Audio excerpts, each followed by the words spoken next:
আসসালামু আলাইকুম বন্ধুরা, সবাই কেমন আছেন? আশা করি সবাই ভালো আছেন। আজকে আমি আরেকটি রেসিপি নিয়ে চলে আসছি। আজকে আমি তৈরি করে দেখাবো 1 কাপ ময়দা দিয়ে খুব মজার একটা নাস্তা রেসিপি।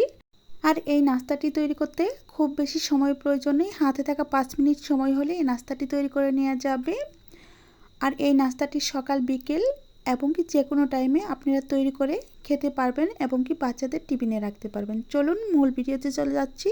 নাস্তা তৈরি করার জন্য প্রথমে একটা মিক্সিং বোল নিয়েছি আর নিয়েছি 1.5 কাপের মতো ময়দা। আপনারা 1 কাপ ময়দা দিয়েও নাস্তাটা তৈরি করে নিতে পারেন। আমি হালকা একটু বাড়িয়ে নিচ্ছি।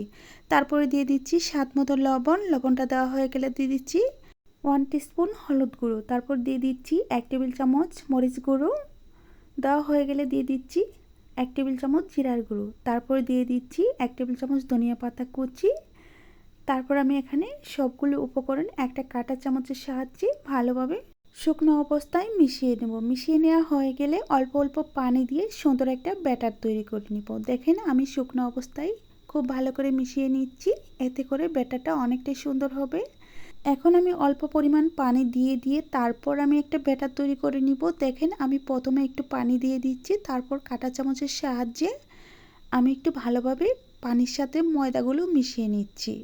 অবশ্যই এই কাজটা একটু ভালোভাবে করে নেওয়ার চেষ্টা করবেন, এতে করে নাস্তাটা খুবই সুন্দর হবে আর খুব মুচমুচে হবে। তো দেখেন আমি একটু পানি প্রথমে দিয়েছিলাম, সেটা দিয়ে হয়নি। আমি আরও কিছুটা পানি দিয়ে আরও ব্যাটারটাকে একটু পাতলা করে নেব। আমি একটু বোঝার সুবিধার্থে হালকা একটু ভিডিওটি লং করেছি, এতে করে আপনাদের বোঝার সুবিধা হবে বলেই আমি ভিডিওটা একটু লং করে নিয়েছি। তো দেখেন এবার পানি দিয়ে আমার ব্যাটারটা তৈরি করা হয়ে গেছে আর আমার ব্যাটারের ঘনত্বটা এরকমই থাকবে। এখন আমি চুলায় চলে যাব নাস্তাটা তৈরি করে নেওয়ার জন্য। নাস্তাটা বেজে নেওয়ার জন্য আমি চুলায় আগে থেকে একটা কড়াই বসিয়ে রেখেছি আর এখানে পরিমাণ মতো তেল দিয়ে তেলটাকে হালকা আঁচে গরম করে নিয়েছি।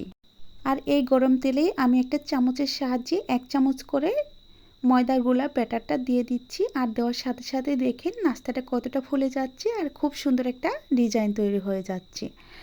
আর এই নাস্তাটা খেতে যে কত মজার হয় আপনারা তৈরি করে না দেখলে বুঝতে পারবেন না। খুবই সহজ আর অল্প উপকরণ, অল্প খরচ, একদমই খরচ নেই বললেই চলে এই নাস্তা তৈরি করার সময়। তো দেখেন আমি একে একে সবগুলো নাস্তা এভাবে তৈরি করে নেব। এখন আমার সবগুলো নাস্তায় দেওয়া হয়ে গেছে আর একটা পাশ ভাজা হয়ে গেছে। এখন আমি একটা কাঁটা চামচের সাহায্যে নাস্তাগুলো উল্টিয়ে দিচ্ছি। উল্টিয়ে দিয়ে অপর পৃষ্ঠাটাও সুন্দরভাবে মুচমুচে করে ভেজে নিচ্ছি। দেখেন অপর পৃষ্ঠাতে কত সুন্দর একটা ডিজাইন হয়েছে আর ডিজাইনটা দেখতে খুবই সুন্দর লাগছে। আর এই নাস্তাটা কতটা মুচমুচে হয়েছে এখনই দেখে বোঝা যাচ্ছে অনেকটা মুচমুচে একটা নাস্তা হয়েছে। তো দেখেন আমি একইভাবে এপাশ ওপাশ করে সুন্দরভাবে ভেজে নিচ্ছি।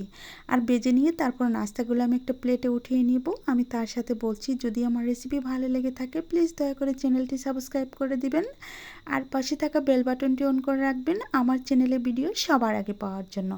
এখন আমি একটা শাকনা দিয়ে সবগুলো নাস্তা একটা প্লেটে উঠিয়ে নিচ্ছি। দেখেন একটু তেলটা জড়িয়ে তারপরে নাস্তাগুলো উঠিয়ে নিতে হবে।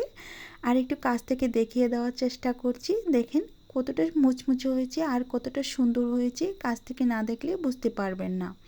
তো এইভাবে সহজ উপায়ে যদি আপনারা নাস্তা বানাতে চান তাহলে অবশ্যই এই রেসিপিটি দেখতে পারেন আর দেখে ভালো লাগলে অবশ্যই বাড়িতে তৈরি করে নিতে পারেন।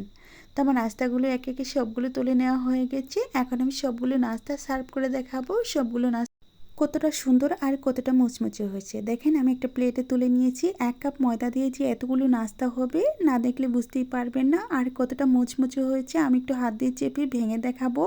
আর এই নাস্তাটা যখন একটু ঠান্ডা হয়ে যাবে তখন আরও অনেক বেশি মুচমুচে হবে। তো আমি এখন একটা নাস্তা ভেঙে দেখাচ্ছি, একটু দেখে নেওয়ার চেষ্টা করবেন। দেখেন এখন কিন্তু অনেকটাই মুচমুচে আছে, যখন আরেকটু ঠান্ডা হয়ে যাবে তখন আরও বেশি মুচমুচে হয়ে যাবে। তো আমার রেসিপিটি কেমন লাগলো কমেন্টের মাধ্যমে জানিয়ে দিবেন। তো আমি আজকের মতো বিদায় নিব, তার সাথে বলছি যদি রেসিপিটি ভালো লেগে থাকে তাহলে প্লিজ দয়া করে চ্যানেলটি সাবস্ক্রাইব করে দিয়ে পাশে থাকা বেল বাটনটি অন করে রাখবেন আমার চ্যানেলের ভিডিও সবার আগে পাওয়ার জন্য।